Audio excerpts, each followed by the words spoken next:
among friends. Oh no. It's kind of like looking through a telescope. You can only look with one eye at a time, right?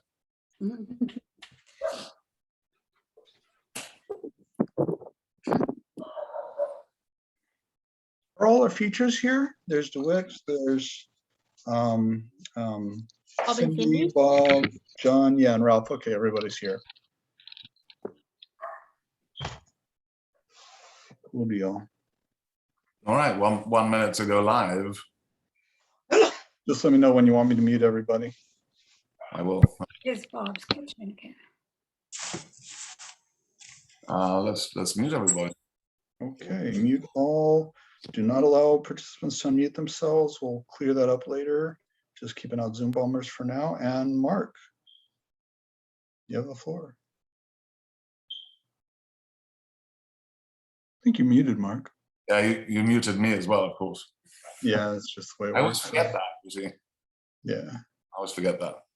Well, welcome everybody to Lit Balm number 78. Today we have the fantastic talents of DeWitt Henry, Bob Heman, Cindy Hochman, Ralph Culver, and Jon Wesick, who will be reading us from their work. But to start us off, I'm going to introduce my co-host, Jonathan Penton, who founded Unlikely Stories in 1998. Since then, he's lent his editorial and management assistance to many literary and artistic ventures such as Mad Hat, the New Orleans Poetry Festival, Rigorous, and Big Bridge. In 2005, he founded Unlikely Books, which publishes 3 to 5 books of poetry a year. He's organized literary performances and performed himself across the United States. His poetry books are Last Chap, Blood and Salsa and Painting Rust, Prosthetic Gods, and Standards of Sanity, and the free e-chapbook Backstories, which you can download from Architect ebooks. We look forward to hearing what you have to read us today, Jonathan. Thank you, Mark. So here I am back home in New Orleans, and the internet's a little spotty, so if I drop out, I drop out. As the regulars have heard me say many times, I'm not very prolific, so what I do most weeks is I read a poem that we've recently published at unlikelystories.org. And this week I'm going to read The Split Second, The Heart of the Solar System Skips a Beat for No Reason by Georgia Pavlidou. Pavlidou, yes. Okay. Your name will fork out its tongue before shooting itself in the face. You'll try turning to God, but Bibles are burned in underwater libraries. Your favorite breakfast place instantly changes into a gas chamber. Your reality folds itself up like a used napkin and you're eternally blowing your nose. Your dog looks at you with contempt and barks he wants a sex change. In your front yard, a party of eunuchs electrocute your birth certificate. They smile at you when you ask them to leave. You switch on the TV. The newswoman mentions the Acropolis is turned into a lesbian mosque. You open your mouth and the symphonies hidden in your throat set themselves on fire. 3-eyed angels dance for you wearing leather miniskirts. You hear your ancestors whisper family dramas in your head. They tell you reading books on Kindle is like copulating with a sex doll.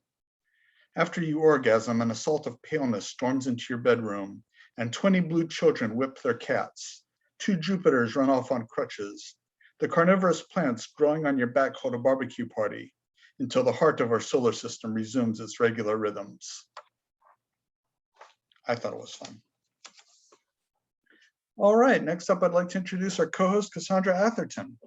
Cassandra is an award-winning writer, scholar of prose poetry, and professor of writing and literature in Melbourne, Australia. Her most recent books of prose poetry are Pre-Raphaelite, Leftovers, and Fugitive Letters. She is currently writing a book of prose poetry on the atomic bomb with funding from the Australia Council. Cassandra co-wrote Prose Poetry, an Introduction, and the Anthology of Australian Prose Poetry. She is commissioning editor for Westerly Magazine. Cassandra, will you read a poem for us today? Yeah, absolutely. So I'm working on some prose poems that are ekphrastic and based on an art exhibition in New South Wales. So this one's called Pollen. I tore up the pages from my journals when I got sick, destroyed 2 decades of thoughts in one afternoon, Cursive writing in thick fountain-penned loops filled the kitchen bin until all that was left were book covers. In a hospital bed, I fixated on the blank walls. I sent you a photo of nothing, and you sent me photos of boats and coloured lights on water. They kept me company at midnight and 4 a.m. when the nurse came to start the drip.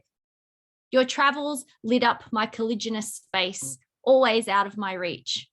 When my mother brought calla lilies in visiting hour, I didn't tell her they were funeral flowers. Instead, I remembered long tropical afternoons with you, pollen from iridescent stamens staining my hem yellow. I would like to introduce the intrepid Mark Vincennes, who has a very famous bio, as we all know. So here we go, join in. Mark Vincennes is an Anglo-Swiss American poet, a fiction writer, a translator, editor, publisher, designer, multi-genre artist, and musician. He has published 16 books of poetry, including more recently, Leaning into the Infinite, The Syndicate of Water and Light, Here Comes the Night Dust, Einstein, Fledermaus, and The Little Book of Earthly Delights. Vincennes' newest collection, A Brief Conversation with Consciousness, is forthcoming this fall from Unlikely Books. Jonathan, hooray! An album of music, ambience, and verse, Left Hand Clapping, is forthcoming from Tree Torn Records. Vincennes is also a prolific translator, and he's translated from, you know, German, Romanian, and French. He has published 10 books of translations, most recently Unexpected Development by award-winning Swiss poet and novelist Klaus Mertz, White Pine in 2018. And it was a finalist for the 2016 Cliff Becker Book Prize in Translation. His translation of Mertz's selected poems in Audible Blue is forthcoming from White Pine Press. Vincennes is editor and publisher of the brilliant Mad Hat Press and publisher of the even more brilliant New American Writing. Well, it's hard to know which one's more brilliant each week. He has lived all over the world, from Brazil to China to Iceland to India. He was born in Matilda Hospital on the Peak in Hong Kong, but he now lives on a farm in rural Western Massachusetts overlooking Herman Melville's Greylock Mountain, and where there are more poets than skyscrapers, strip malls, and sewer rats. Mark, please read for us. Thank you, Cassandra. These are two short poems from a book I'm working on called All the Tricks of Language. And this one's called In a History of Half-Light. In all these measures, in the fields, across the treetops, into the crag and bluster, the muscled in, the go without. It goes without saying, and this ain't saying much. It's easier to love fragments, those scattered confections of a journey. From the coast, you can see the flashes and inscriptions, and how you whisper to the water in the evening river. How marvelous too the sound of bees on their way to making honey. In the anointed hours when the dirt pricks up its ears and a pigeon is caught in a snare, the grapes ripen and the sky nests. The birds loosen, the sun runs into depressions, into the sewers or deep into the earth, glazed over in pitch. The nettles and the sunflowers hearken on wings of insects that meet on the black thorn crowns, where the sea green pupils of the damselfly stare straight through the dark, honing in on those intervals of a third, the dance of fire, and the wrens in the marsh grass, flowless in their seesaw, painting inscriptions on the rocks by the river before their leave, never to return. And the spark that flooded the ashes in all measures enters its hive with its wings full of pollen and an idea. And the second one's called Down in Star Time. If you believe all the questions that arise from above, the queen stares down in all her mercy. Know that everything fades out too, even these moments on the prow across the pier. Know that history changes nothing. Everything which is transforming will continue, all those damned questions. And in your form, one of the living few, yes, you protrude, grazing my shoulder, a leaking light, and clocks' hands expand in space as if they were those of another star time, where a single groove, a thin line on a paper-cut moon, a childhood rewind, memories from the deep siesta, the message that has been carried on, the tales of strange creatures like moray eels spinning on their tails, the boundless herring, a storm of fish darting through the shattered beams, of ancient trawlers and fishing vessels, of cargo ships laden with amphorae, olive, honey, and wine, casks of salt or bolts of silk, beeswax and twine, and treasures from the secret cellars of Mycenae, jewels too, or in fact, the meat of wounded spring lamb, a panopticon, a pandemonium of flavors, everything that descends vicariously, and all those trade winds headed south, deep into the backcountry, into the rock beds, and into the wings of the cormorant. See, she is transfixed. She wishes she had the wings to carry her away. The time has come where all will be revealed, and she will find it again, hidden in its core, and will release all her memory to whom she loves. And when the new moon rises, she will go on.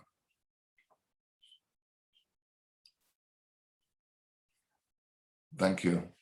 And now I'm delighted to introduce our featured poets. And tonight, as many of you know, we're hearing from Cindy Hochman, DeWitt Henry, Ralph Culver, Jon Wesick, and Bob Heman. And I'm going to ask Cindy to come to the mic first. And Cindy is the president of 100 Proof Copy Editing Services and the editor-in-chief of the online poetry journal First Literary Review East.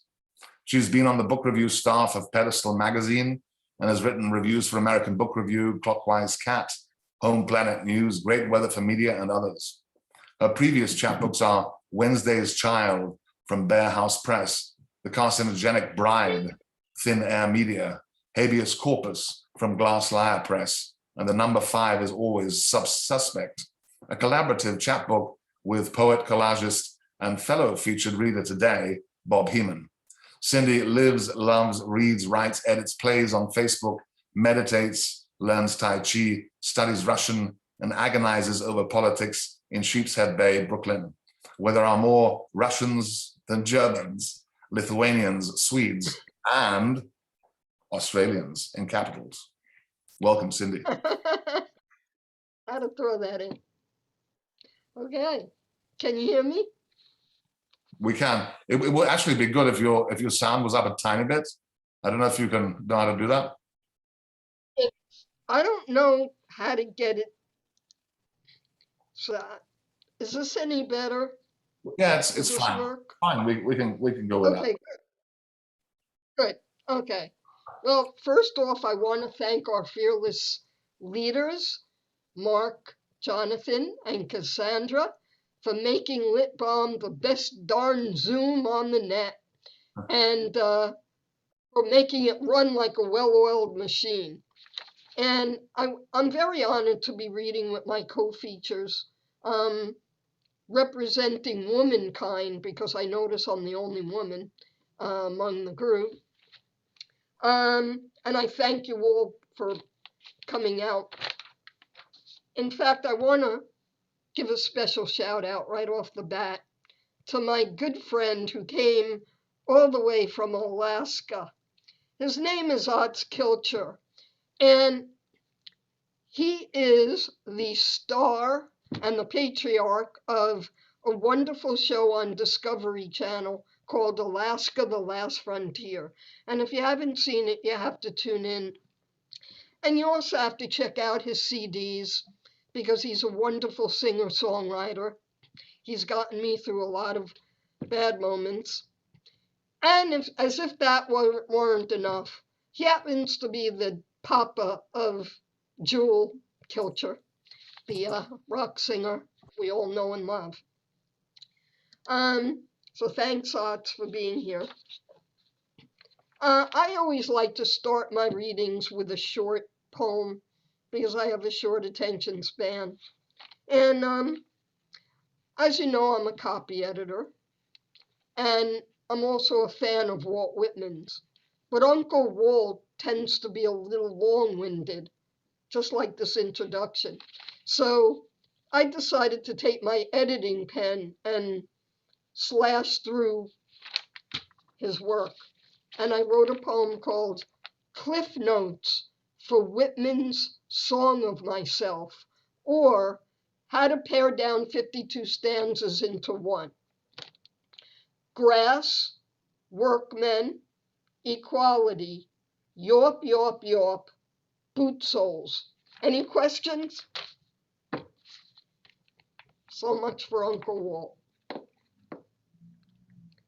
Okay, right off the bat, I'm going to do a shameless plug of my book, Habeas Corpus. It's been out for a while. It was published by the good people at Glass Lyre Press. They're wonderful to work with. Corpus in Latin means body, and every poem in here references a different body part, some sexier than others. And I'm going to read the first one that I ever wrote of the series. I didn't know it was going to become a series, but I wrote this one and then I couldn't help myself. It's called Legs. Back when I was ether-eyed and doe-legged, back with my Buddha breaths and a little pastel heart, back with my unruly mop of wild weed hair and unholy mess of wild thoughts, back when my home was the porcelain throne, back when I smelled of sea spray and foam, back when I had a quick trigger tongue, back when I was not so wound up and not so wounded, back when I'd fall down on my sweet knees and say, God bless these moon-thin legs, jackknifed and splayed with no spider veins, my precious legs in assorted beds. Oops. Thank you. I can't hear you, but I can see you all applauding, so thank you. In the last 2 years, I wrote another series called I Am the Girl, and I sort of modeled it after Anne Waldman's Fast-Speaking Woman, where she says, I am a rock woman, I am a book woman, I am a monkey woman, and my poems are just as repetitious as hers. But hers, I think, won a big prize. So if they're good enough for her, they're good enough for me. I am the girl. I am the girl with the badass band. I am the girl with the suck-it-up face. I am the girl with her face in the soup. I am the girl with her fingers in the pie. I am the girl with the smoke and the mirrors. I am the girl with the cookies and cream. I am the girl on the merry-go-round. I am the girl who frightens the clowns. I am the girl with the harpoon in her tongue. I am the girl with the boilerplate bones. I am the girl who's the Jew in the mosque. I am the girl with all the commandments.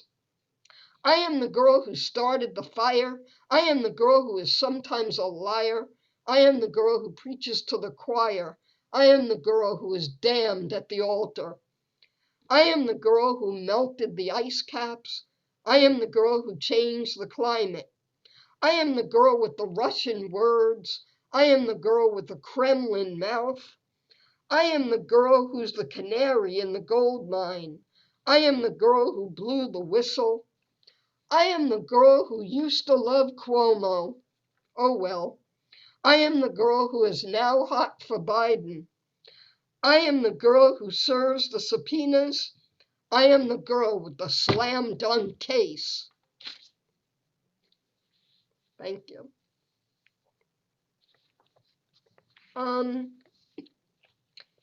Today's 9/11, and I don't have any 9/11 poems, even though I'm a New Yorker, where it all happened. But I figured that with all that's going on in the world, the pandemic and wildfires and illness and everything, that I would do some funny poems.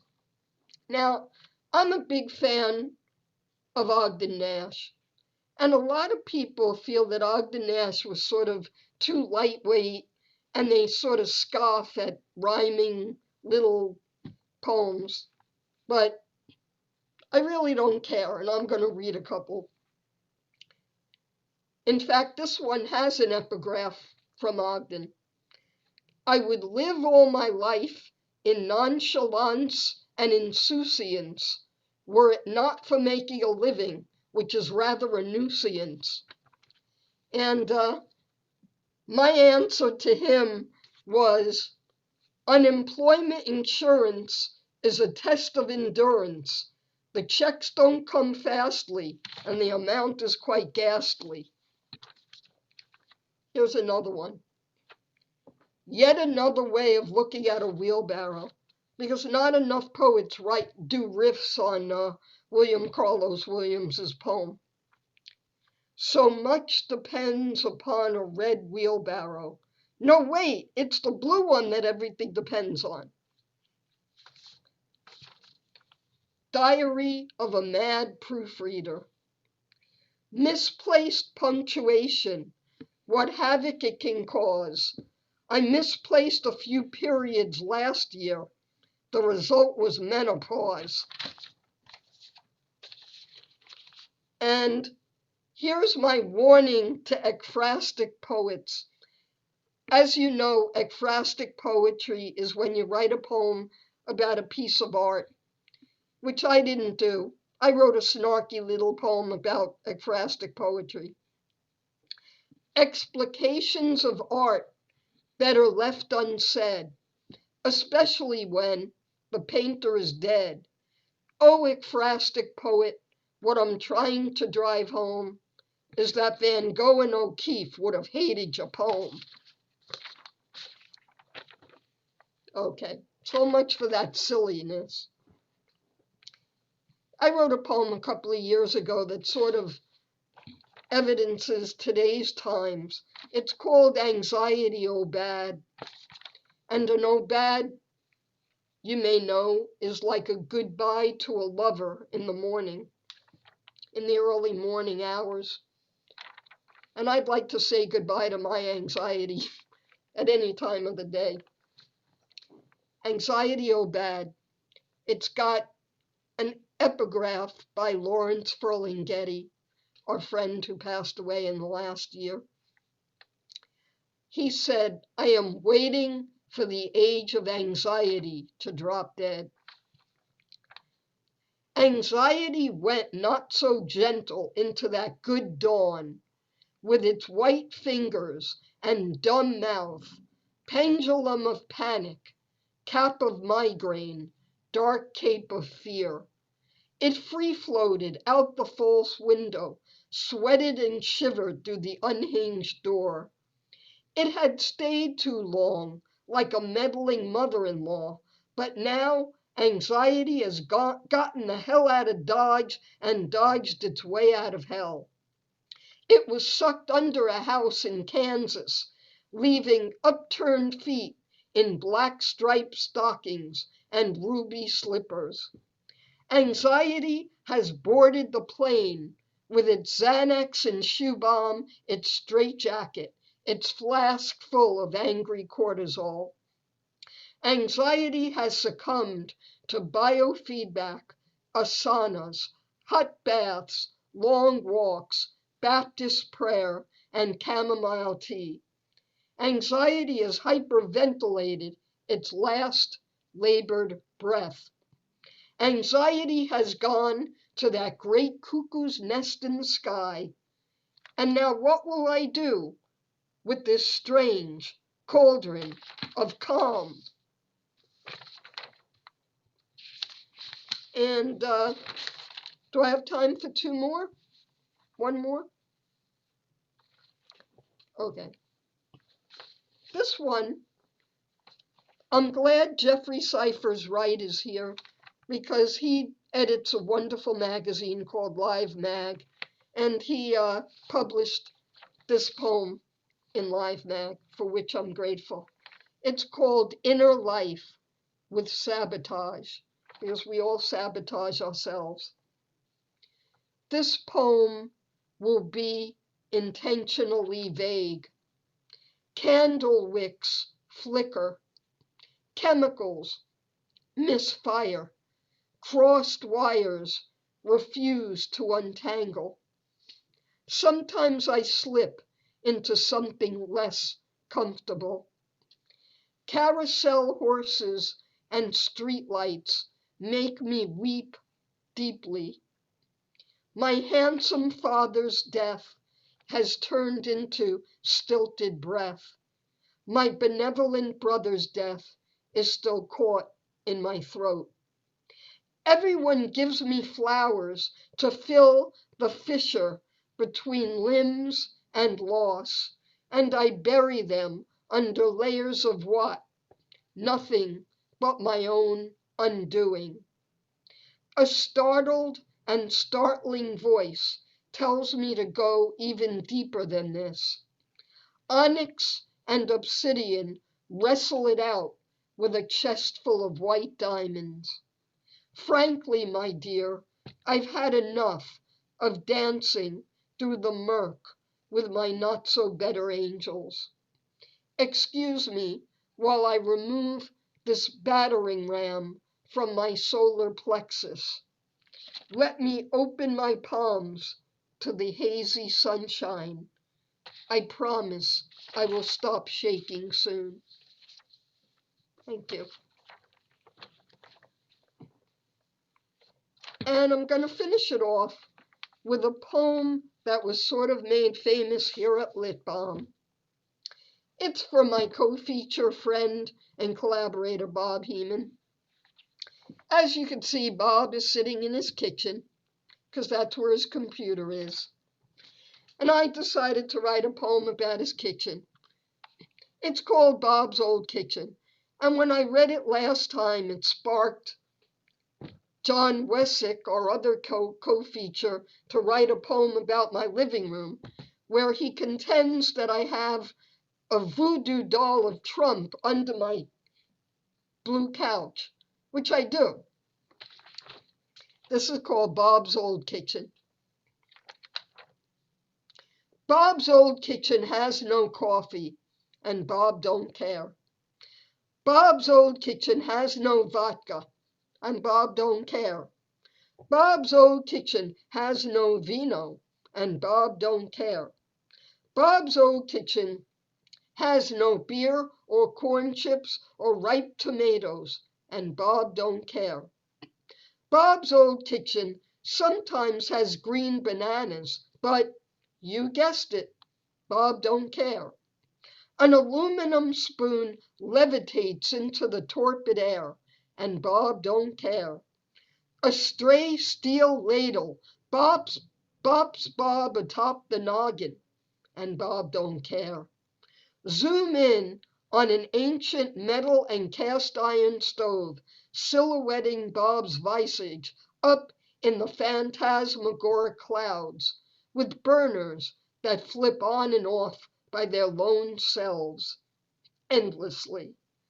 Bob's Old Kitchen contains the dimmest of lights, a fridge full of cheese wedges that laugh, laugh, laugh, and a bear that has hibernated for years in there. A drain board with peekaboo cookware, cabinets, colanders, and a calendar from his accountant on the medieval fridge. A can opener for slicing fickle fingers, and pots and pans that sing and dance at ungodly hours all through the night. Oh, give us your tired, your poor, your dinty more. And a spatula spanks the sky. Yes, a spatula spanks the sky. A rubber spatula spanks the thumbnail sky in gleeful and giddy homage to Bob's Old Kitchen. Bob's old windowless kitchen, Bob's centennial kitchen, Alte Küche, which means old kitchen in German. And that's all she wrote, folks. Thank you. Thank you so much, Cindy. Cindy, tell us what are your new projects? What are you up to at the moment? What are you up to at the moment, Cindy? What are your new projects? My new projects. I'm trying to find a new project. Reading a lot and trying to write some prose poetry. I haven't written that much lately. Just some odds and ends. But thanks for asking. Sure. Thank you Can so we much. move on now? Thank you. We'll now close our eyes again. Next we hear from DeWitt Henry, whose books include The Marriage of Anna May Potts, which was winner of the Peter Taylor Prize for the novel, trilogy in memoir, concluding with Endings and Beginnings, family essays, which came out from Mad Hat Press in 2021, and a collection of notes and essays, Sweet Marjoram, also from Mad Hat Press in 2018. Poems have appeared in Ibberson Street, On the Seawall, Plume, and Likely Stories, and many others. DeWitt was the founding editor of Plowshares and is professor emeritus at Emerson College. Find details at www.dewithenry.com. He lives with his family in Watertown, in sight of Boston's skyline, where there are more humans than coyotes, groundhogs, bunnies, red-tailed hawks, sheep, possums, and microbes. Welcome, DeWitt. Thank you. That was wonderful, Cindy. Linda Paston last week found a way to link her poems to the season of fall, and I'll be trying to follow that a little bit. But Falling, the first piece I'm going to read, does have its connection to 9/11. I was fascinated by that troublingly beautiful photograph called The Falling Man. You still don't know who he was. So this is my first prose poem. It was in Sweet Marjoram, and it led to practically everything I've been doing since. On falling, leaves fall, blazing, from spring buds to green, spread veined leaves transforming light into energy until the sun lowers, temperatures drop, birds migrate, veins wither, greens fade to yellows and reds, pliant turns brittle, stalks snap, dead leaves spin and flutter down. Fall. Fortune's wheel, the zeniths and nadirs, the fall of kings as medieval tragedy, de Cassibus. From power and esteem, self and otherwise, from grace, downfall, come down, Lucifer's fall, fallen angels, wings clipped, hurled headlong, flaming from the ethereal sky with hideous ruin and combustion down, sings Milton. Fall of man, original lapse. Eve's appetite, knowledge is guilt, driven eastward. Alice falls down the rabbit hole, falls and falls. Horatio's vertigo, the very place puts toys of desperation without more motive into every brain that looks so many fathoms to the sea and hears it roar beneath. Gloucester pratfalls blindly from imagination's heights. The suicides fall from bridge or window ledge, the hanged man's to the end of his rope. The jumpers fall from the trade center, tumbling, from fire into the void. For how many seconds? 7, 10? Window washers as his scaffold slips. Icaruses with melting wings.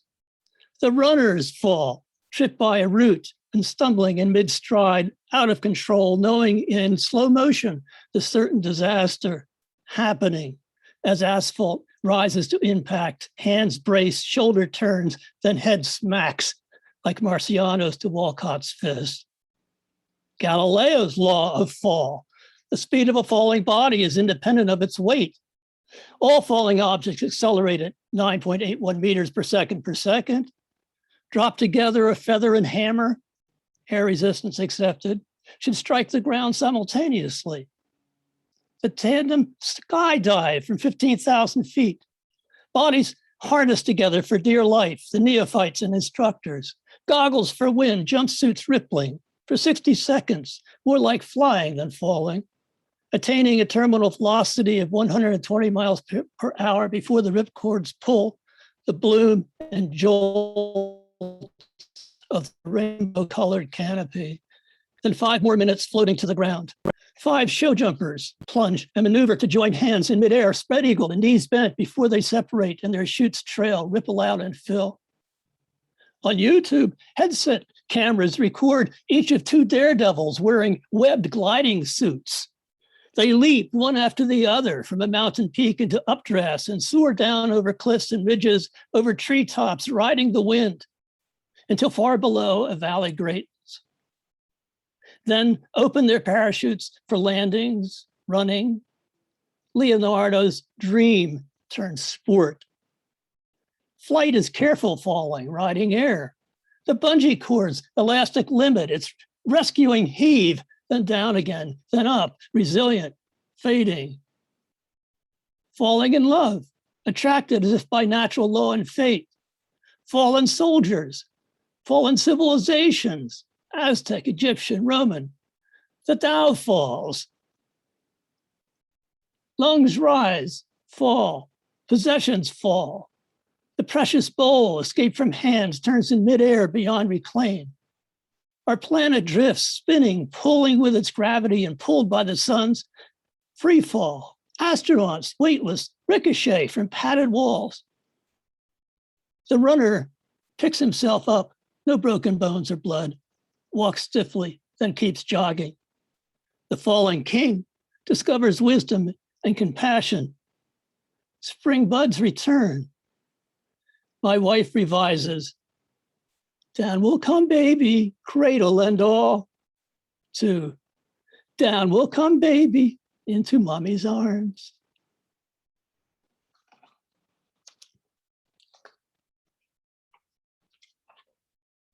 So that prose poem led me to doing meditative essays that have been described as like poems, and my poems have been described as like essays. So this one's a recent poem called On Trees.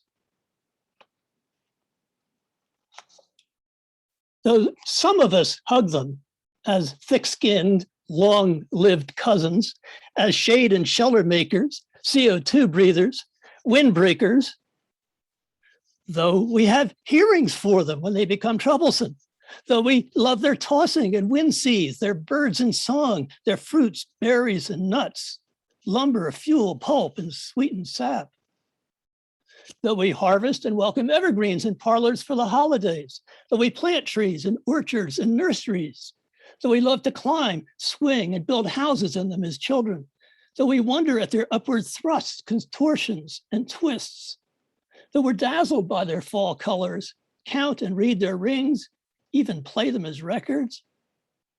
Though naturalists praise the model of collectivism through tangled roots where enzymes warn an oak of a new parasite attacking a nearby birch or maple, and even deeper, the continental root mass serves as a kind of vegetable internet. Though our ancestors once dwelled in them for safety, though we celebrate them on Arbor Day, still, we have our fears and fantasies. What if they can move? Like Birnam Wood to Dunsinane, or Tolkien's Ents attacking Saruman for military industrial deforestation. What if they have souls? What if when we pluck their fruit, they cry out and rebuke us? What if they are nymphs fleeing harassment like Daphne and magically transformed? What if the bough breaks? What if we can't get down? What if roots give and trunks topple, crushing us below in cars or in our beds? The standard Nordic noir film opens with a flyover shot of solid treetops stretching for miles, beneath which savagery and sin are hidden.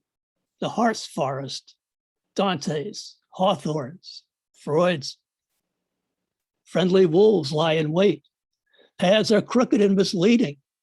We're on our own, no rescue near. We're not out of the woods yet.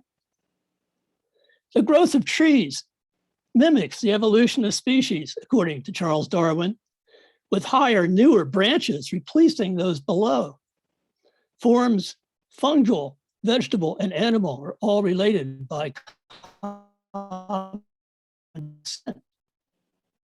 So we, in families, begin with common ancestors, connect to sibs, cousins, aunts, uncles, generation after generation, grands and greats of kin, until we find ourselves in progeny. or branch's end. And at the Bible's root, there's paradise and knowledge's tree, tempting first parents with mortality. A God blink later, someone weaves a rope, appoints the hanging tree as bitter fruit.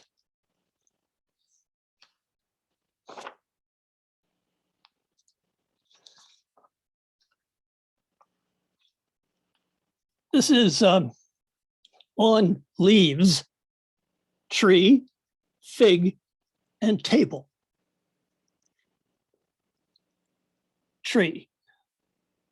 Each fall, we anticipate peak foliage, drive north to take in blazing hills before the chain spreads south. When scattered browns, reds, and yellows fill our yards, we rake or blow them into waist-high piles like those we dove into as kids until the adults lit and burned them, tagging the air. Now burning's banned. We shove armfuls into leaf bags and line up bags at curbside for collection. Each tree sheds until it's bare. The last leaf drops. Dormant and skeletal, give or take squirrel nests. The limbs and branches bend with snow and ice, sway in winds, and sometimes snap. But then the sun's arc rises. Days lengthen, ground thaws. First buds appear on branches. We see the tint of green, and then full leaves and blossoms. It's pollen season. Spring welcome allergens, not. Each tree fills out a photosynthesis factory. Thick canopies of shade. Birds sing in the reaches, squirrels chase. Layer on layer, separate branch clusters are enlivened. They dance and shimmer, whisper and whoosh, have voices. Look up, see greens glow. Look down, see patches and shadows keep time on the ground. Fig. According to Genesis 1:3, Adam and Eve sewed together fig leaves and made aprons for themselves, not for camouflage, style, or warmth, but for shame, particularly of genitals. They had lost their blissful ignorance and realized that the obvious way their bodies differed from their creators was in their reproductive organs. Or, so it seems to me, whose fourth grade class was told to draw the outline of a human body. Puzzled by what our teacher expected, I never finished mine, left its crotch blank. Masaccio, in his 1420s fresco, The Expulsion, painted Adam and Eve, once free and perfect as pagan gods, now driven out by an archangel with sword. Adam hides his face in both hands, penis exposed, while Eve weeps and covers breasts with her right hand, pudendum with left. Sometime later, a censor added fig leaves for both loins. For Stephen Greenblatt, Masaccio's Eve evokes the naked women in those infinitely cruel photographs taken by the Nazis. The fall of man. Exit east of Eden, aware of good and evil, but not yet of loss, not of frailty, mortality, pain and childbirth, predator and prey, war or season cycles, and not of dreams either, of love, growth, mercy, or redemption.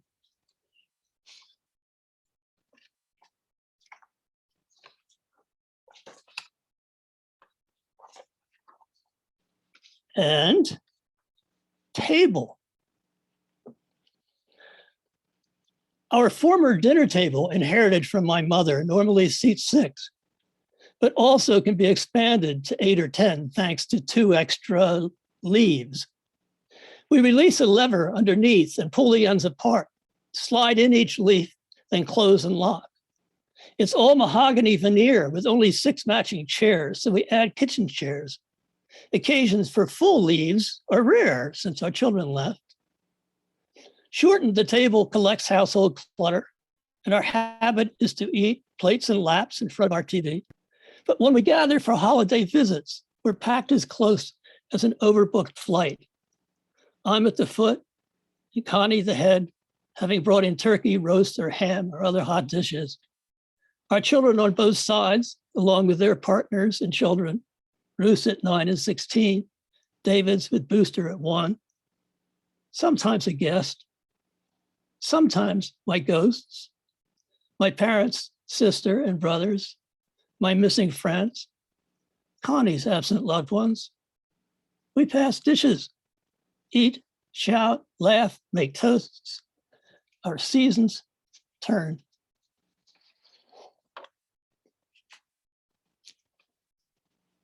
And as Cindy says, that's all, folks.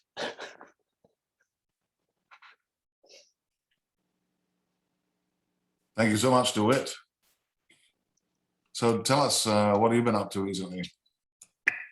I'm pulling together a collection of prose, mostly criticism, but some advocacy about the nature of literary magazines and my anxiety and contempt about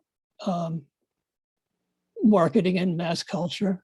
I'm calling it My Life in Letters. I'm writing more poems.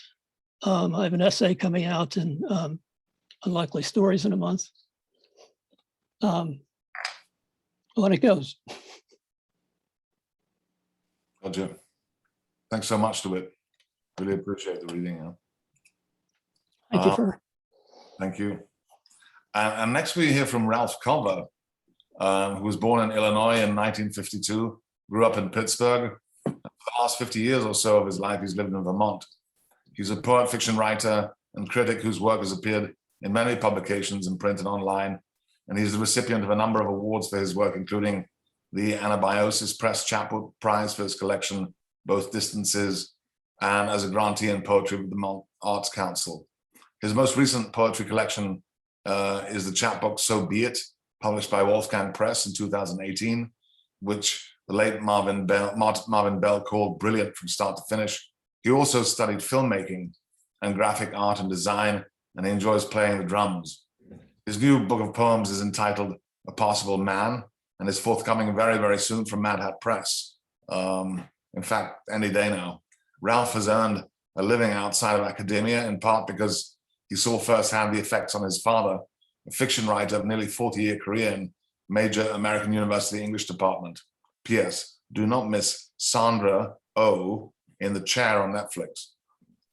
Ralph is owner and principal of Letter Perfect Writing and Editorial Services, providing editing, copy editing, and proofreading to help business clients and nonprofits across North America with their writing needs. He lives in the People's Republic of Vermont, where there is a poet standing under every streetlight, and there are many more pints of Ben & Jerry's ice cream made in a day than there are humans, and more sugar maples than pints of Ben & Jerry's. Welcome, Ralph. Thank you, Mark. Thank you very much. And greetings to everyone. Good morning, good afternoon, good evening, wherever you may be in the world, whatever time of day it is. I have a bit of a tradition when I read of starting with someone else's poem other than my own. So I'm going to cheat. I'm going to carry on that tradition, but I'm going to cheat a little bit and read you a translation that I did of a very short poem by the great Chinese poet Li Bai, who many of us know as Li Po or Li Bo, through a number of famous translations of his work into English, including by Pound, Williams, Amy Lowell, and he's exerted a tremendous amount of influence on Western poetry, including Kerouac and Gary Snyder, and somehow, starting with this, some sort of thread will make its way through everything else. This poem, and the other thing about Li Bai is he loved his wine. Oh, yes, he did. This is my rendition of a poem of his that I call Alone at Night. A party, wine, and more wine. In a haze, I lie down with my cup. The evening wind pulls apart the high blossoms, my robes with petals scattered in every fold. When at last I get to my feet, still drunk, the birds have long settled in their nests, nearly all my friends as well. So we walk along the riverbank, the moon and I. I've been reading a lot of Eastern poetry, and Libai has really sort of struck a chord with me.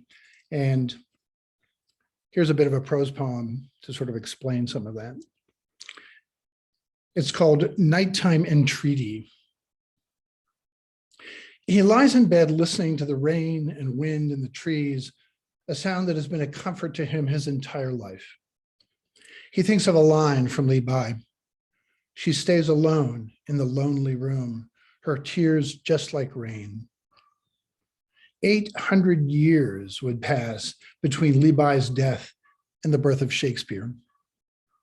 He remembers the first time he read Sonnet 18, thinking, well, fuck, that's that. As in, really, what's the point? As in, of writing another line.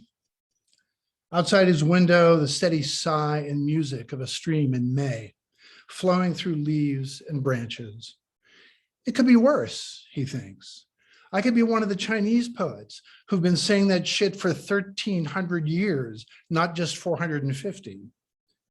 It was consoling in a way, the whole idea. He's drifting off to sleep.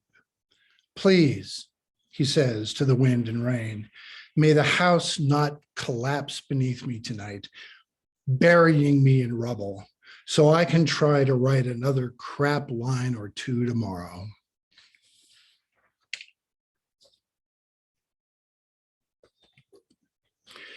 And here's a poem dedicated to, well, it's a poem for Libai that I wrote called The Master's Conceit, Spring Evening.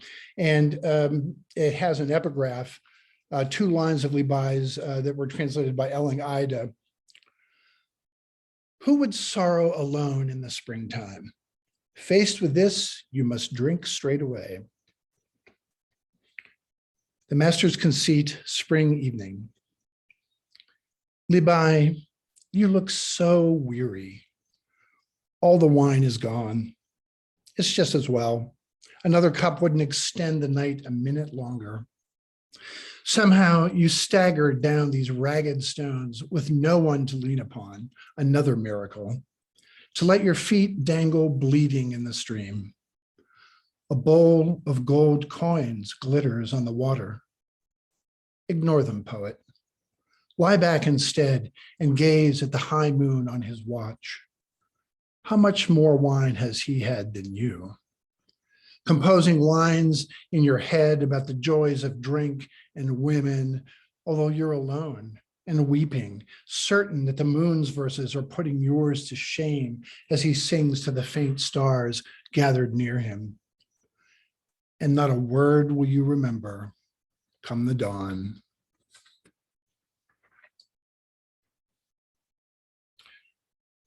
This is called Long Nights by the River, a very famous poem of Libai's that was a version of which is by Ezra Pound, The River Merchant's Wife.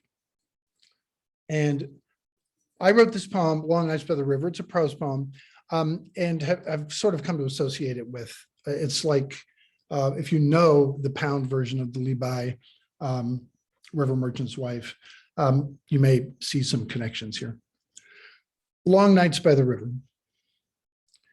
She would start a letter, and then another, and another, but somehow each would displease her, and she tore them into long, thin strips and scattered the shreds about the room. What was it Lao Tzu said? The truth is not always beautiful, nor beautiful words the truth. She wrote, dearest love, at the top of a fresh sheet of paper, considered, and slowly tore the paper to pieces. My only love, she wrote, how often I have thought of you as I made my way down to the village at sunrise, my sandals wet from the dew. Then, thought of you at sunrise as I made my way to the village, Then, thought of you, my sandals wet with the dew as I made my way. Then crumpling the paper into a ball and reaching for a lit candle. Across the world, he marked each day with a bitter sigh, his heart stung by weeks of waiting for the letter she had promised that had not come.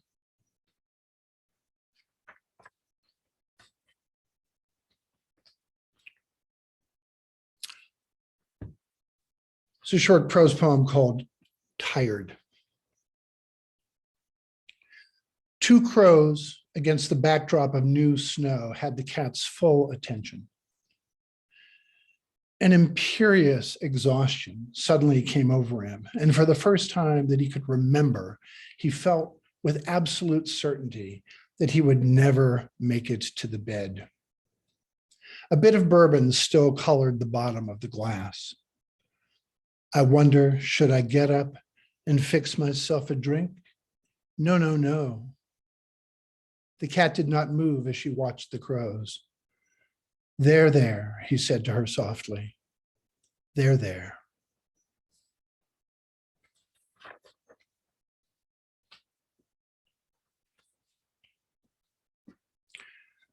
is a prose poem called Lesson. She poured herself a glass of water. The act of retrieving the glass from the cabinet and filling it from the kitchen tap, letting the water run across two fingers until she was content with its coldness, and then holding the mouth of the glass at an angle to the silvered stream as it steadily filled, had satisfied her thirst more than if she had actually drunk from it. She set the glass down gently on the kitchen table, then, just as deliberately, seated herself within reach of it. The sides of the glass, tall and narrow, tinted Aegean blue, her distorted, expressionless face. She considered the glass. She considered containment, mass and volume, how they are the same and utterly different. Mass, the amount the glass carries, volume being the space the water occupies.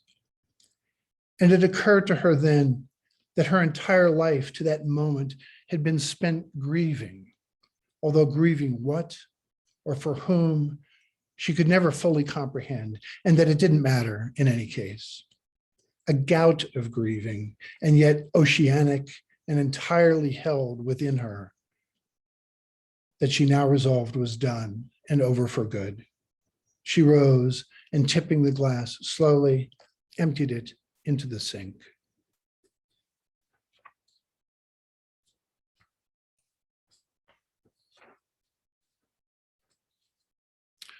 Let's see, I've got a little time left, I think about 2.5 minutes. This is called The New Man. At night, preparing for sleep, he faces himself in the mirror, and the image before him becomes gradually more foreign, more remote, until he feels no sense of familiarity with his reflection or even of casual recognition. He brushes his teeth, wondering whose hair, whose eyes, whose mouth this is. He goes to the bedroom and finds a woman in the bed waiting for him.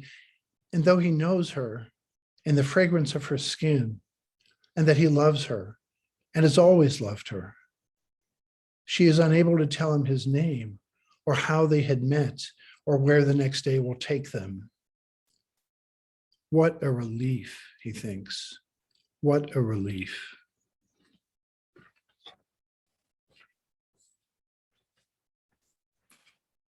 Thank you, Ralph. Thank you, folks. My pleasure. And so we know Ralph's book, A Possible Man, is coming out any day from Mad Hat Press. Yeah, it's a fantastic book. So just look for that, please. Next, we hear from Jon Wesick, who is a PhD physicist who recently retired from a career as a solution looking for a problem. He's a regional editor of the San Diego Poetry Annual, who ran the best ice cream parlor poetry reading in Southern California, if not the world, for 8 years. He's published over 500 poems and stories in small press journals and has received two Pushcart nominations, as well as a handful of awards. Jon has published 2 poetry collections, 2 short story collections, and 7 novels, and more on the way. He lives in a penthouse apartment in Woburn, Massachusetts, overlooking the historic Wynn Street exit on I-95, where there are more books, cardboard boxes, and loose papers than people. Find him on jonwesick1word.com. Welcome, Jon.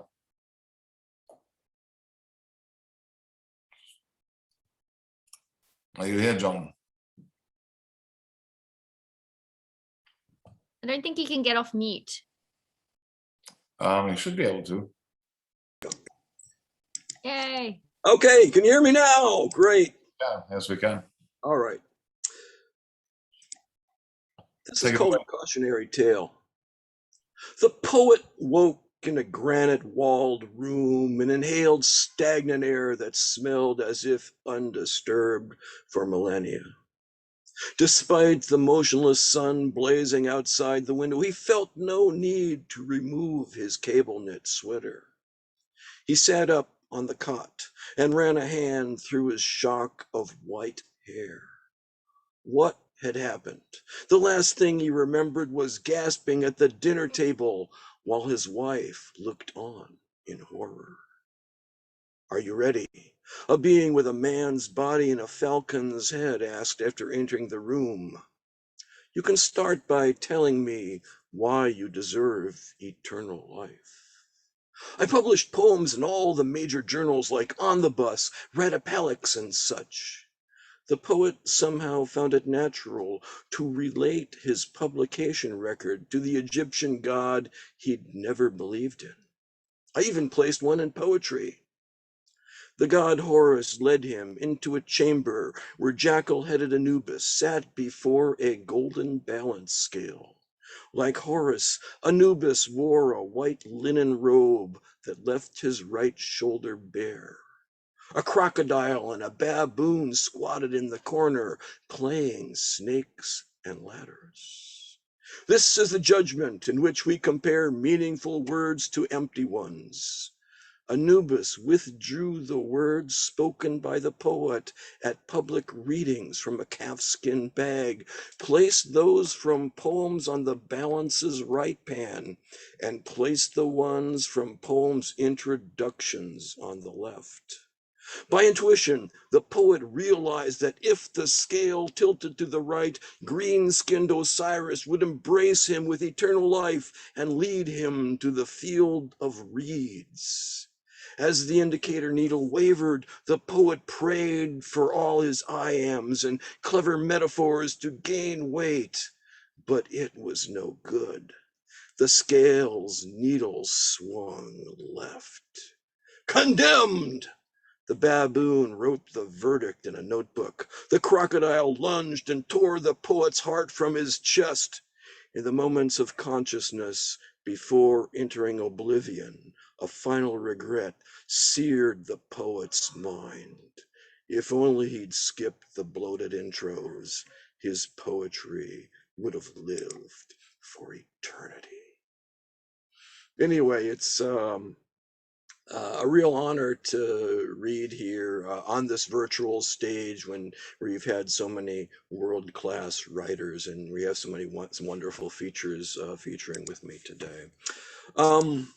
This next piece is a work of fiction, and any resemblance to a Charles Bukowski story is purely a coincidence.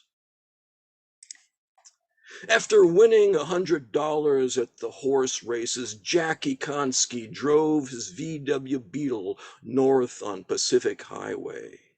About a half hour after maneuvering his VW past Coffs Harbor, he felt the bear shit coming on. There was no way to hold on until he made Byron Bay, so he searched for an exit. What he saw on the green and white freeway sign was as welcome as an angry landlord on the 3rd of the month. Wagga Walla. Jesus, he hated Wagga Walla. Ikonski took the exit and saw a bar not far from Wagga Walla land, the amusement park he'd vowed never to enter. He drove around looking for a place to park and got more desperate every minute. Finally, he found a spot under the purple glow of a mercury vapor lamp on an abandoned side street. The bar was mostly deserted except for a few hardcore regulars who'd traded careers, lovers, and dreams for glasses of cheap whiskey. "Hey," the bartender yelled, "restrooms are customers only. Give me a beer then." Ikonski muscled through the men's room door. His beer was waiting on the bar when he returned. "That'll be $9, the bartender said. $9 for a beer. No wonder Ikonski hated Wagga Walla. After taking the money, the bartender disappeared into a back room. Ikonski had planned to drink up and leave, but after paying $9, he decided to stay and drink in the atmosphere to get his money's worth. It was a quiet place except for the crunching of ice and sound of breaking glass coming from the back room. No one wasted money on the jukebox glowing in the corner. The woman sitting in a booth by the door could have been pretty if alcohol and bitterness hadn't made her features brittle. Ikonski smiled at her. She stubbed out a lipstick-smudged cigarette and turned her back. A large wombat dashed through the door. He wore a tuxedo and a big, stupid smile. The wombat's eyes darted back and forth and settled on Ikonski. "Hey, buddy, can you hold these for me?" He tossed Ikonski a plastic bag and ran for the bathroom. A policeman entered moments later. "Anybody see a short guy with long digging claws coming here?" The woman pointed toward the back and the cop gave chase. Ikonski opened the bag. It contained a half-dozen pink pills shaped like wombat heads. He swallowed all of them and washed them down with beer. "He's the one!" The giant marsupial led the policeman to Ikonski's stool.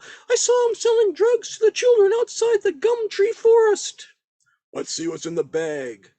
When the policeman found it empty, he grabbed the wombat by the scruff of the neck and hauled him outside. The bartender returned from the back room. "You get many 5-foot wombats in here?" Ikonski asked. "What are you talking about?" Ikonski shrugged and ordered another beer. By the time he finished, he was beginning to feel strange. The pills made the colors brighter and the room seem flatter, as if drawn on an animation cell. The woman by the door now wore a long black dress and a gold crown. Ikonski made his way outside. "Hey, watch where you're going!" A kookaburra shoved past and stepped on Ikonski's foot in the process. Ikonski wasn't sure he could find his car. He wandered past castles, wicked stepmothers, their smiles dripping venom, and singing platypuses. A group of kangaroos looked in dumpsters for bottles and aluminum cans to stuff in the garbage bags slung over their shoulders. Some guy had a mermaid in the alley. He'd gotten her top off but didn't know what to do with the rest of her. When Ikonski finally made it to his VW, the wombat and a goose in an Anzac hat were waiting. "I think you have something that belongs to us, mate." The wombat tapped a cricket bat against his palm. "I ate them. I had to when you ratted me out to that cop." "Then you owe us $50, the goose said. Buzz off. Ikonski reached for the car's door. He heard a whoosh and ducked. The cricket bat whistled past his head and dented the car's roof. Ikonski spun, knocked the bat away, and grabbed the wombat by the balls. Strangely, the wombat's scream was no more high-pitched than his speaking voice. Ikonski heard an agitated honking, sidestepped, and caught the charging goose under the bill with an uppercut that knocked him off his webbed feet. Ikonski stepped over the unconscious cartoon animals, reached for the car door. He felt a shock and a pain, as if 100 cherry bombs had gone off in his skull. He hadn't seen the 6-foot koala come out of the shadows with a tire iron. A fly buzzed and tickled his cheek. Ikonski brushed it away, sat up, and opened his eyes. The sunlight made his head hurt. He was sitting in an alley behind a green dumpster. A used condom lay by his left foot, and the air smelled of rotting fish. Ikonski struggled to his feet and patted his pockets. The $100 he'd won at the track was missing. He bent over, vomited, and wiped his mouth with the back of his hand before stumbling out of the alley. Wagga Walla. He hated Wagga Walla. Okay, so Cassandra said that she wanted prose poems or flash fiction, so I will leave it up to you to decide which is which. America is suffering from this terrible epidemic, and there's only one thing can save it. That's a heavy-handed satire, and I'm just the man to write one. So this is called In and Out in 30 Minutes. The shortness of breath and pain in my chest finally convinced me I needed coronary bypass surgery. I don't trust doctors. They were wrong about margarine, carbs, and eggs. I guess you could say I'm a skeptic, a free thinker, a man who does his own research. That's why I went to Lubashevi. I didn't even need an appointment. The guy on the phone said, "Come right in." A clean-cut employee met me outside the garage while I was still in my car. "What can we do for you today?" he asked. Nikolai wore gray coveralls with his name embroidered on a patch over his left pocket. His eyes were the deep blue of Lake Baikal. "I'm here to get coronary bypass surgery." "Why don't you give me your keys and help yourself to some coffee in the waiting room while I check your odometer?" He wrote down my mileage while I entered the waiting room. I inserted a K-cup into the coffee machine and pushed the button. The comforting smell of petrochemicals filled the air, and a sign next to the window that looked out onto the garage said, "No entry for insurance purposes." A display included a vial of dirty transmission fluid. There was a stack of vintage People magazines on the table next to a chair upholstered in gray fabric. I took my coffee and sat down. "Mr. Blumtrapster," Nikolai entered. He held an air filter that was black with soot. "We recommend changing the filter for $29.99, and those windshield wipers look a little worn." "What about my coronary bypass?" I asked. "How much are you thinking of spending?" Nikolai said. How considerate of him. In the hospital, you don't know what a procedure will cost until you get the bill. At Lubashevi, the prices were posted on the wall. Oil change, $49.99. Radiator flush, $89.99. Balanced tires, $39.99. I didn't see the price for a coronary bypass, though. "I don't know." I stroked my chin. "Maybe $3,000. $3,000. Oh, yeah, I could definitely do that."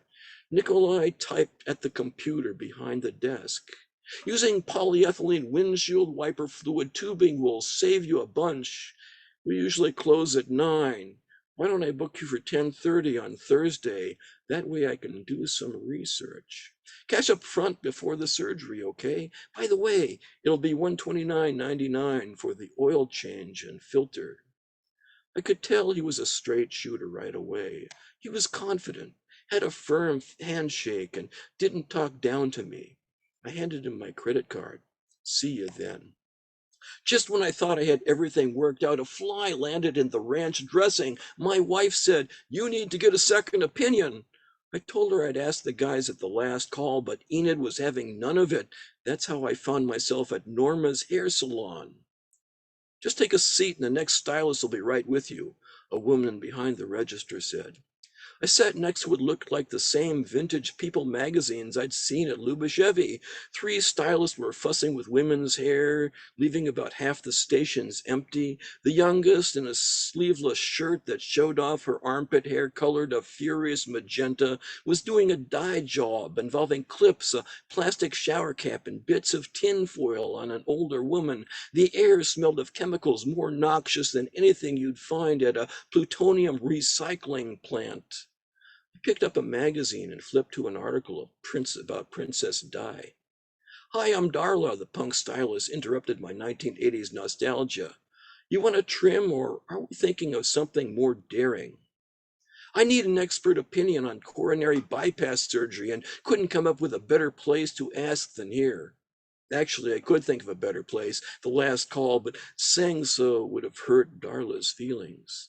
Got it covered, Darla said. Come on back and take a seat. What about her? I pointed to the woman in the plastic shower cap who'd passed out from the fumes after I sat at Darla's station. The dye needs another 20 minutes to set. Darla spread a barber's cape over my shoulders and sprayed my hair with water. She'll be fine. I was beginning to have second thoughts. I liked the 3x5 photo of Ultraman Darla had taped to her mirror, but with all the loose hair on the linoleum floor, Norma's salon looked less clean than the garage at Lubashevy. Nevertheless, I continued. I don't trust the medical establishment, so I arranged for a mechanic to do my coronary bypass. Well, not a mechanic, actually. He's a technician at an oil change shop. I know what you mean. Darla measured a lock of my hair, held it between her fingers, and snipped. Big Pharma's the worst. First there was Vioxx and then the opioids. You know, my roommate's sister-in-law had good luck with ephedra, malaria tablets, and horse pills. Have you tried them? The pain was back. It felt like the Loch Ness Monster was standing on my chest. Too late for that, I said. I need the surgery. My boyfriend knows a lot about cars. Darla gazed upward like a saint from a medieval painting. He doesn't work out of a garage or anything, but I bet he could do your surgery in the parking lot behind the dollar store. I turned her down. Darla's boyfriend couldn't match Lubashevy's 12-point inspection and free oil top-offs. I mean, I'm not an idiot, you know. Okay, and one more.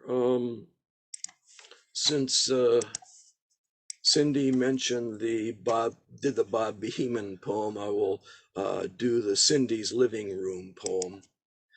Cindy Hochman's Living Room. Due to the fisheye lens, her face obscures the room, except for the blue couch extending to a vanishing point beyond Neptune, and a red armchair out in the Kuiper Belt. I can only speculate about what's hidden, perhaps a pet capybara named Norman who wakes the neighbors at 2 a.m. by splashing in the bathtub, perhaps the pentagram used to reanimate Rodney Dangerfield in miniature. The comic kept next to a cup of pens on Cindy's desks and rewarded with an eyedropper of CBD oil for every pun he contributes to her poems. Certainly there's a Donald Trump voodoo doll. The pin thrust through its heart hasn't affected the real Donald so far. And thank you, everybody. Thank you so much, John. What are you working on at the moment, John? Well, you know, Mark, my writing is sort of like the Soviet space program.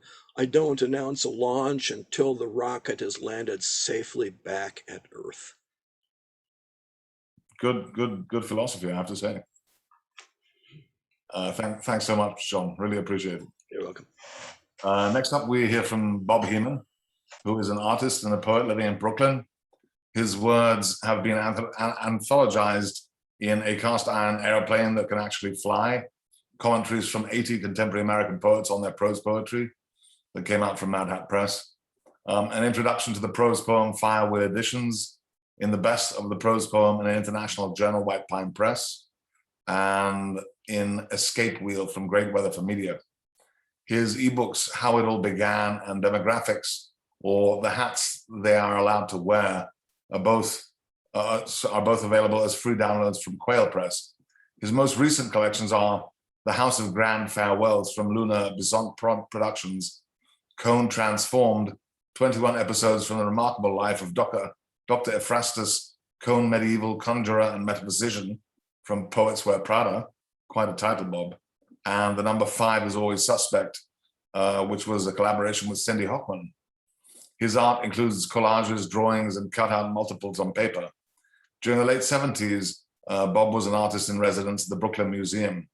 Since the early 70s, he's edited CLWNWR, formerly Clown War, He lives in the former city of Brooklyn, where there are more cockroaches than people. Thank you, Bob. Let's make sure you're live. There we go. Oh, okay. Okay. Hi, everyone. Okay, I'm going to read just information pieces I've been adding to my information series of prose poems for 25 years, actually. So there have been a lot of them written. They're all very small. So I'm going to read around 20 of them now. They'll fit into the allotted time. So information.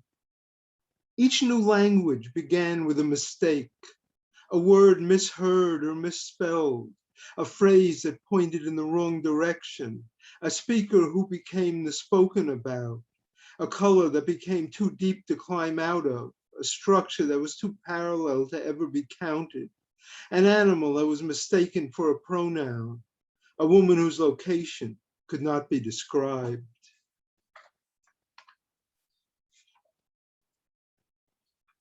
Information. The circle, the square, and the triangle are the first tools they are given. The second tool is perspective, and the third is color. The image only comes later, either drawn to resemble or formed of words that suggest what cannot be drawn.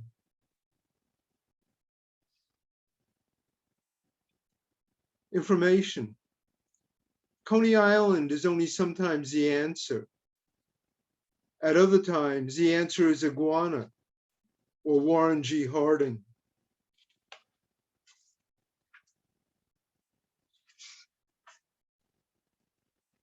Information.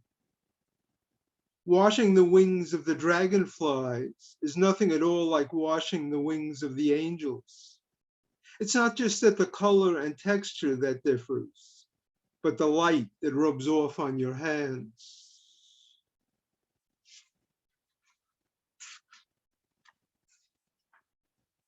Information. A plot that has no bears is no kind of plot at all. It's not enough to have the color red in the number 5. It's not enough to have a man and a woman who may or may not like each other. It's not enough that it be raining all the time, or that the windows cannot be opened.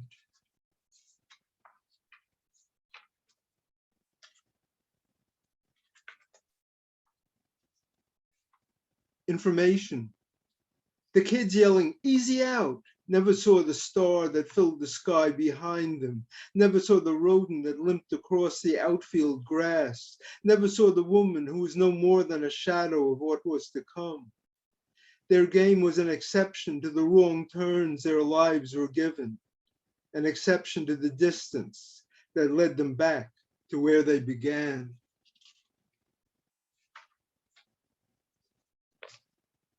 Information. After you die, they will dig you up and make you labor in the sugar mill. After you die, you will have wings you never had before.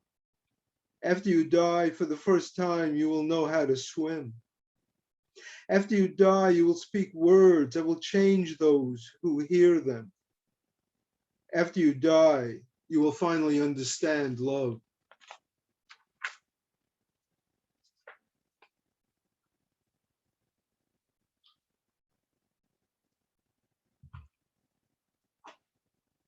Information. Confuses the roll of paper towels with William Bendix. Counts the leaves as they fall from the tree. It is safe to assume she has her own agenda, one which includes the castle that intrudes on the horizon and the idea of the sleep that always avoids her. She's not who they think she is, but their description of her is still accurate.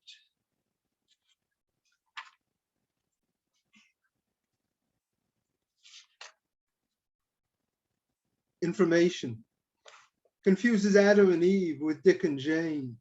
Confuses Santa Claus with God and the tree with a loving uncle.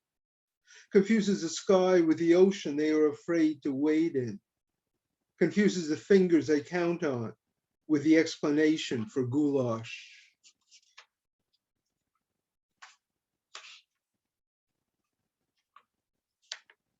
Information.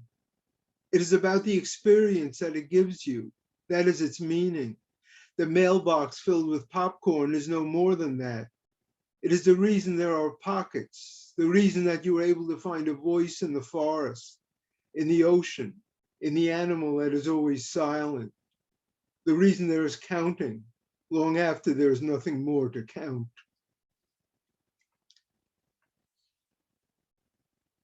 Information perpetuates the image of the chicken crossing the road, of monkeys eating bananas, of a bear dancing in the costume of a gypsy. Perpetuates the use of the word meaning in such situations, even when it is not appropriate, even when the word representation would be more correct.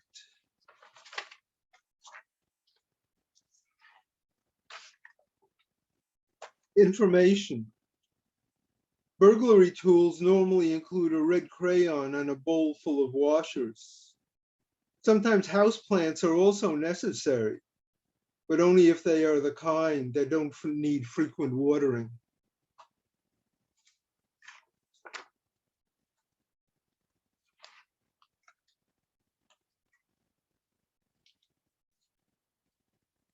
Information. One story ends with fire or with water or with a man falling through the air. Another ends with a woman digging in the earth, searching for a different way for the story to end. Each time a man appears, he is a different man wearing a different suit of clothes. Each time a woman enters, she is the same woman, always asking the same question over and over again. Sometimes an animal is required to end the story in an appropriate way.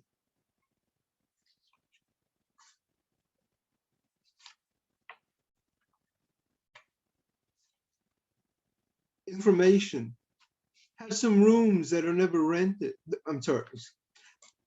The hotel has some rooms that are never rented. In them, the trees are allowed to grow larger and larger. In them, the monkeys are taught to speak Esperanto. The only light available is that shed by the misguided travelers in their search for the windows that aren't there.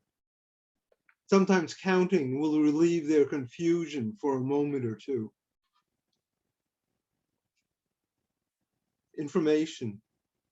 No matter how much he tugged on his ears, they didn't get any larger. The history of Forsythians never included what happened next. It was not true that she changed into salt.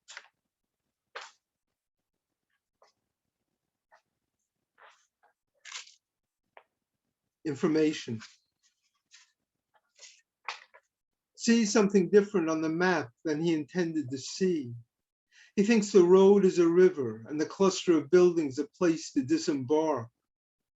The length of the river depends only on where the map ends or begins. There are places where he must make decisions he is not yet able to make. He does not know how the journey will end. He does not know what is hidden in the section marked forest.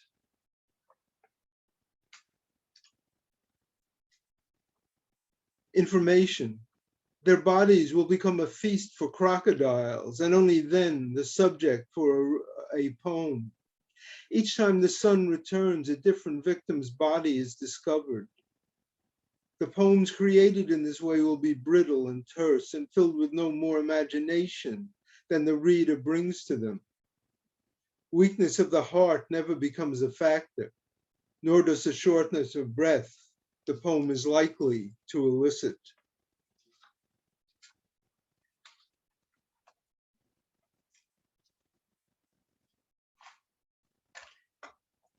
Information. The poem never ambitious enough to be included in their discussions, to be included in their anthologies, to be included in the dreams of the co-eds. Their poems, what was left after they walked into the sea, what was left after they described the night, what was left after their fantasy was no longer a fantasy. A poem more suitable for writing on a wall, or for setting adrift in a bottle on an angry sea.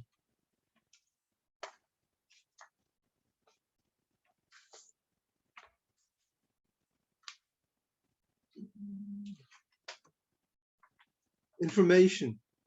I want no credit that isn't due me. I want the moon only if it is permitted. I want the color green when it isn't alive and the color blue when it is. I want a word that can be repeated without changing. I want a woman who didn't just happen and an animal that wasn't just drawn on. I want to be folded into your dreams.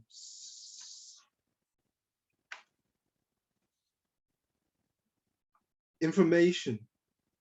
Listen closely and you will hear the moans of the damned. Listen closely and you will hear animals singing the songs of the angels. Listen closely and you will hear the horizon approaching. Listen closely and you will hear your own body losing its last breath. Listen closely and then repeat everything that you have heard.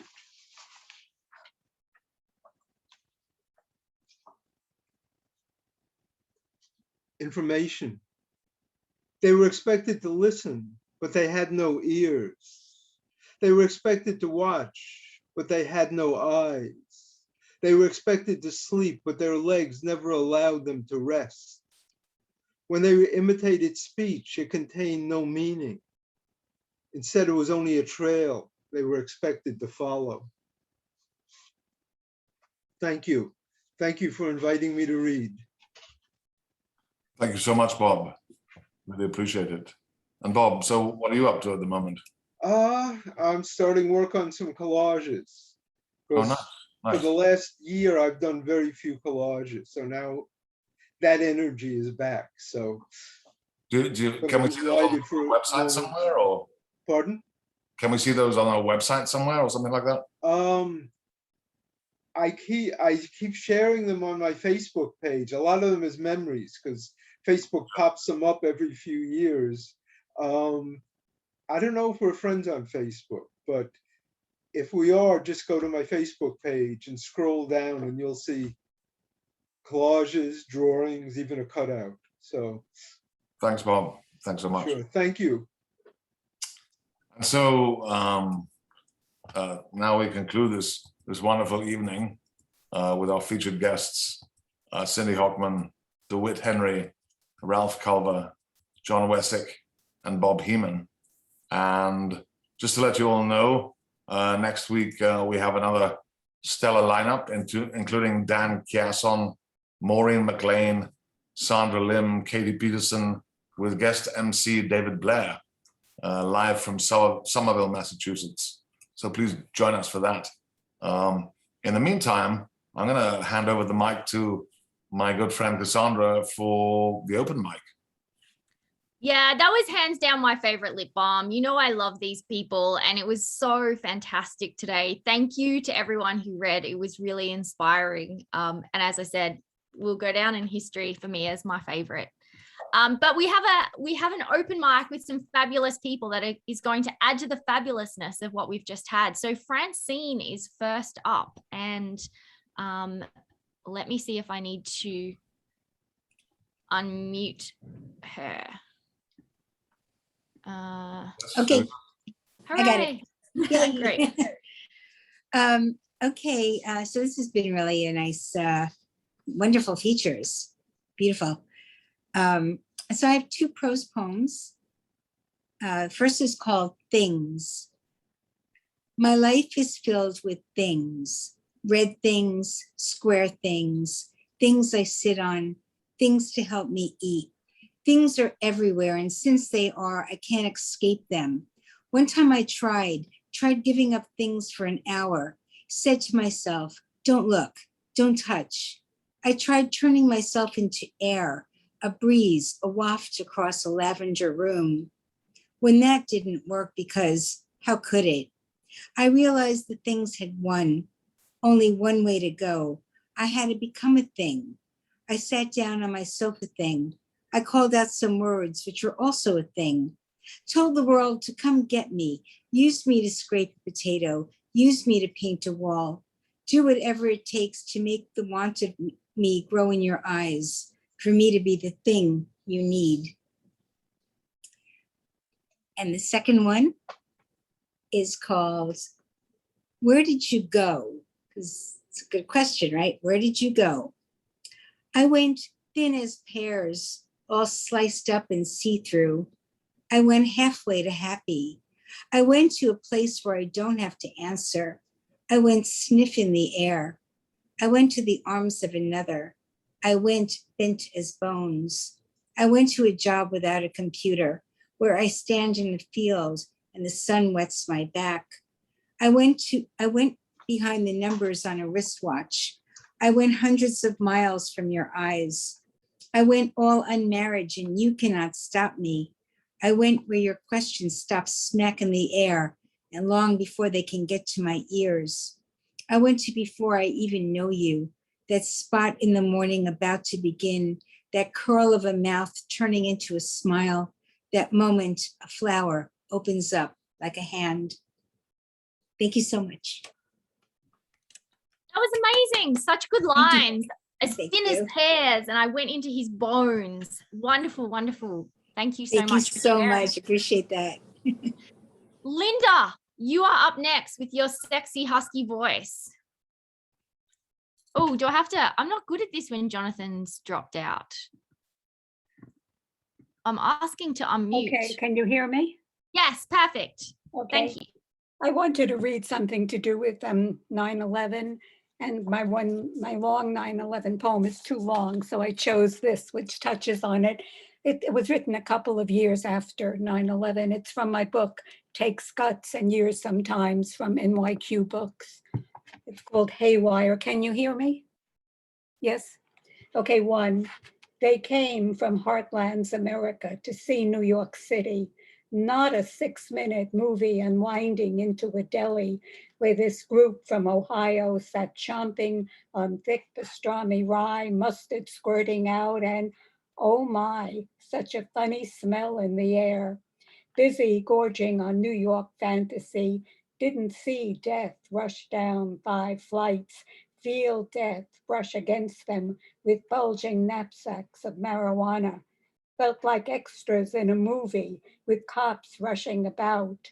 Then something went gunshot wrong, speeded up, broke out of the film, leaving 3 dead bodies, 2 wounded, blood splattered Pollock walls before the ladies could stop chewing long enough to taste fear through hot mouthfuls. 2. 4 months minus a day later, 3 minutes, half the time. Happens all the time in Manhattan. A woman gets in the way of someone's urge, is pushed in front of a train, or struck from behind with a brick. Can never be explained, even as we do it. Food, sex, need to hurt, kill what's in the way, gives some logic, comfort.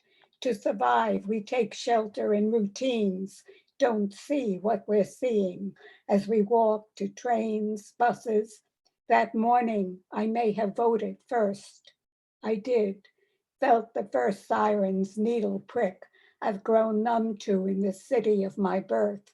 Only it didn't stop this time, like some mechanism failed or broke. A few just waking turned on the TV, a foreign war movie in progress on our streets. Funny how fast wars can spread. A few thousand people be in the way. Lines that shouldn't be crossed are your country, mine, borders behind which we feel safe, vanish in a single toast and coffee burning morning. Same movie every night now. Screams pitched too loud for the human ear break out over the city. Same nightmare. We all know it's only a dream. We all know we will never wake from it. Thank you. Wow, thank you. That was so powerful and such an important poem today as well. Thank you so much for sharing that. Gorging on the New York fantasy part of that and deconstructing it was amazing. It was nice. I loved hearing all the readers. They were all so very different. The voices were incredibly unusual. Yeah, they're amazing. Totally. Leslie, you are up next. I saw you a second ago. Here we go. Can I unmute you? All right. Yes. Can you hear me? Yes, absolutely. Great. It's hard to follow that poem, Linda. So I'm going to be in a completely different register. I have two prose poems. One is called Biosphere, and these are both in my new poetry manuscript. Following a track in the twilight before sunrise, an earth-beaten path takes us to the verge. The neglected interstices sheltering cornflowers knew that the boundary between planted and world could prove this rich. Arachnid, hornet, sparrow, a vision of topos and species. Lost, thought some intensely but vaguely understood feeling. Apparition soft with imagined lives about to begin, that we are about to begin. The storm of the limitary, some of the body, a recollect gathering momentum, a recollect of cockshafter clicking away until memory hardens into story, and morning becomes elytra, taking off with a snick and a burr.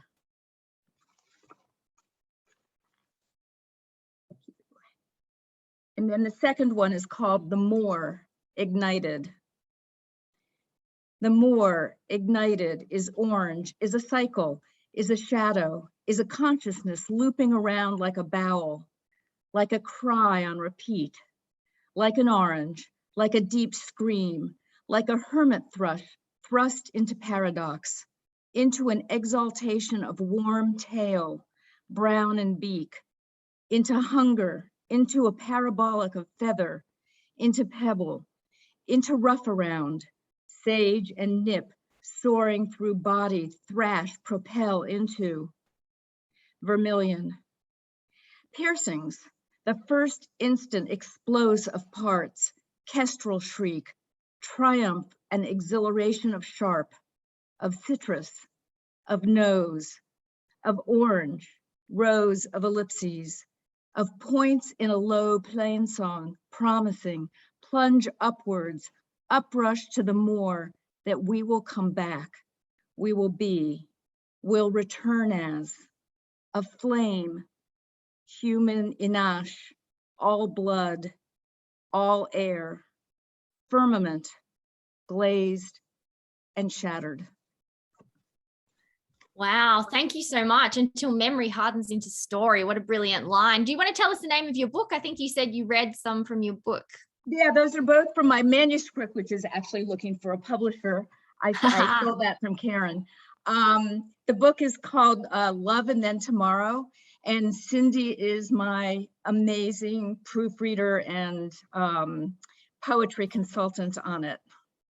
Well, it's going to be sensational then. I'll look forward to seeing it in publication. Me Anyone too. who's interested, contact Leslie. Absolutely. And we have one more person for open mic, and she's one of my favorites too. Sarah is going to end the open mic section for us. So I'm just asking you to unmute, Sarah. Okay. Well, thank you for saying I'm one of your favorites. You're just the Yeah. I remember your Pitched poem. It was great. Okay, I'm going to read one poem, prose poem, How Brilliant Beethoven. If my father believed he needed to arm himself against the insanely damaged, carrying rapid fire to end everyday school kids with still squishy bodies, perfecting daffy walks, or teens with their dreams of endless horizons after high school, some part of them knowing life doesn't give up on its challenge, but that youth is a superpower.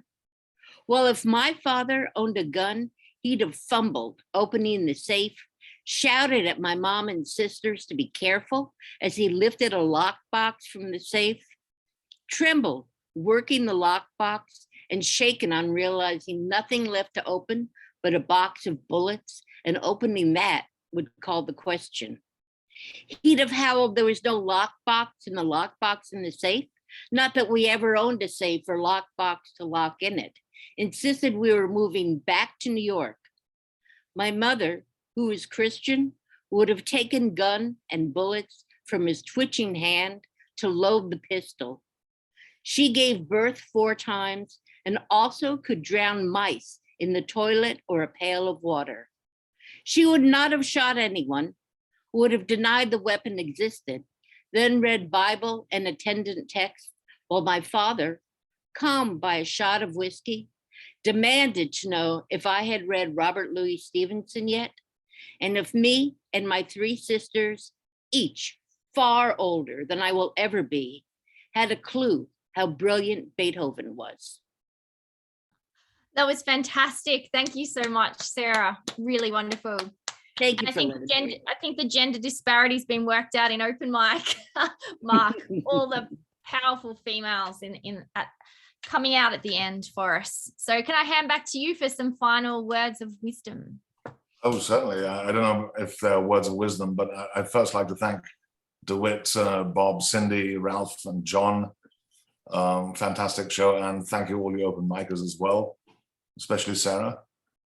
Don't forget, next week we have Dan Chiasson, Maureen McLean, Sandra Lim, Katie Peterson, and guest MC David Blair.